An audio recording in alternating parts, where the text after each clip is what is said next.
Discovered when it was in 1901, no one would possibly believe that it could exist because it's so sophisticated. This mechanism would be remarkable even if it was a less clever thing than it is. A mysterious object emerges from the past.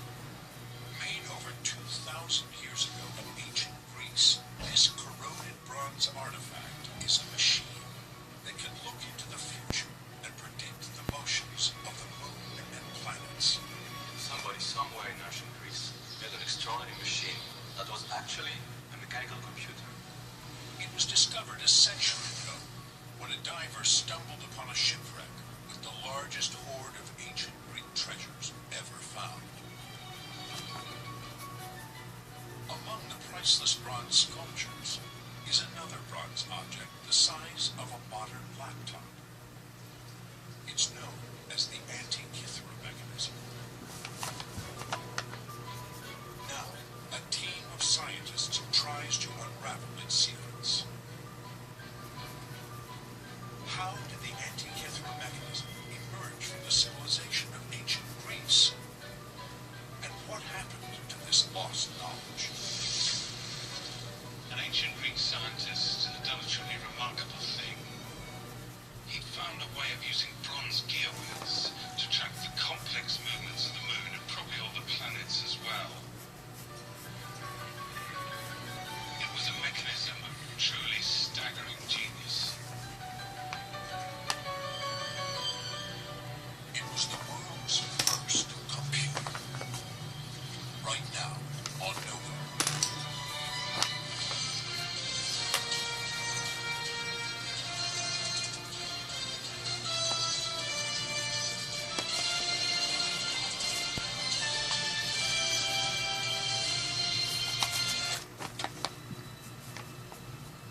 In the spring of 1900, at the tiny rocky island of Antikythera, a violent storm drives a group of sponge divers to take shelter.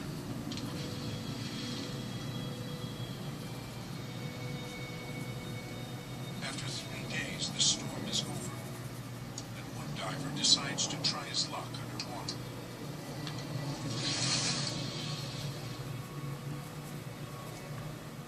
He will find something entirely unexpected.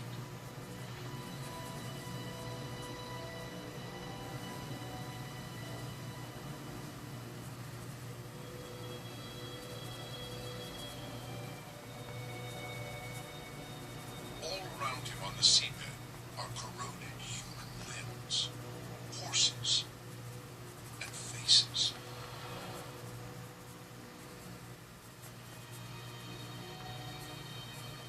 It is the biggest hoard of ancient marble and bronze sculptures ever found.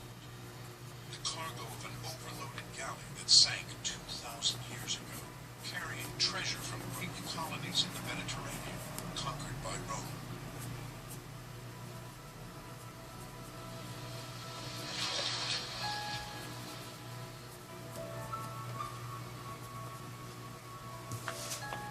Over the next 9 months, the divers bring up some of ancient Greece's most beautiful artifacts.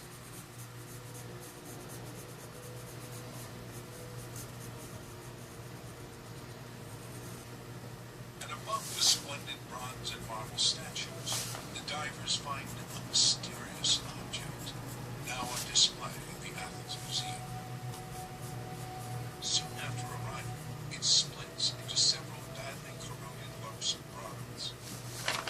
Then, an archaeologist notices tiny gear wheels and realizes it is some kind of machine. It will come to be known as the Antikythera mechanism, the world's first computer. You're just amazed by the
led an expedition to the Antikythera wreck.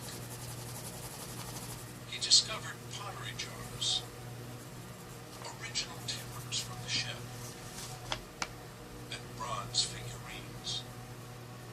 Cousteau concluded it was a Roman galley.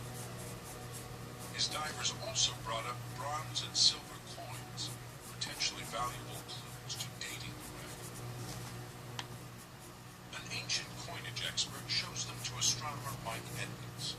These are the coins that came from the expedition of Jacques Cousteau in 1976. Yes, a lot of silver and bronze coins. So 36 silver coins plus some bronze coins. Some bronze coins.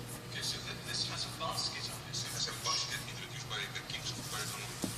Most of the coins were struck in Pergamon, around let's say 30 of them, and the rest were struck in Ephesus. But what do you think they actually tell us about where the ship came from? They can tell us that the ship came from Asia Minor, What date would this be? and these are dated in the decade of 70 to 60 before Christ. The coins provide an important clue, but they also raise a question in Mike Edmonds' mind. What were these Greek treasures and the strange Antikythera mechanism doing on a Roman ship 2,000 years ago? Since the time of Homer, the Greeks have been great sailors, founding remote colonies in places such as Pergamon in Asia Minor, and even as far as the Black Sea, everywhere building mighty temples to the gods. But by the 1st century BC, these far-flung Greek settlements had become vulnerable to a hostile new power in the Mediterranean, Rome. The sunken wreck was likely a large trading vessel, as its cargo of amphorae, or pottery jars containing oil and wine, suggests. It was quite big ship, probably a huge big for this period, from these Roman times. One of the probably biggest trade ships. Only few harbors can receive this kind of ship, and that is probably Delos, Pergamon, and Ephesus, that region. Rhodes. Tell me about where these amphorae come from. Look, these amphoras, these 5 amphoras, they're coming from Rhodes, from the island of Rhodes. These 2 of them are coming from the island of Kos. They were containing wine. Tell me what you can say about the dates of these amphorae and therefore the dates of the shipwreck. These amphoras, they are between 65 and 50 BC. The dating of the pottery jars matches the dating of the coins from the wreck. So we believe that the galley started its journey somewhere in the Greek colonies in Asia Minor, possibly Pergamon, possibly Ephesus, but somewhere along this coast. The ship would have sailed down, probably calling in at Kos, then onto Rhodes, where it loaded more amphorae, and then set out, heavily overloaded, on the trade route back to Rome, where it met its fate in a storm at the island of Antikythera.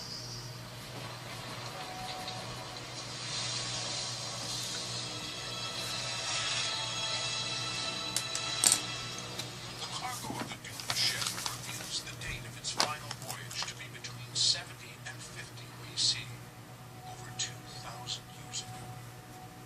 But that doesn't prove the Antikythera mechanism is 2,000 years old. Perhaps it's a modern device that was dropped from a passing ship and by chance came to rest on the ancient shipwreck found by the sponge divers. So the team decides to investigate earlier studies of the mechanism. The team were drawn to the work of Derek de Sella Price. He was an English-born physicist. He started work in the 1950s, first in Cambridge and later in Yale. He was the first to really examine the pieces in very great detail, and he started doing radiographs and being able to see the insides of the mechanism. Suddenly, out of those radiographs, they realized they were 27 years inside this thing. It was seriously complicated.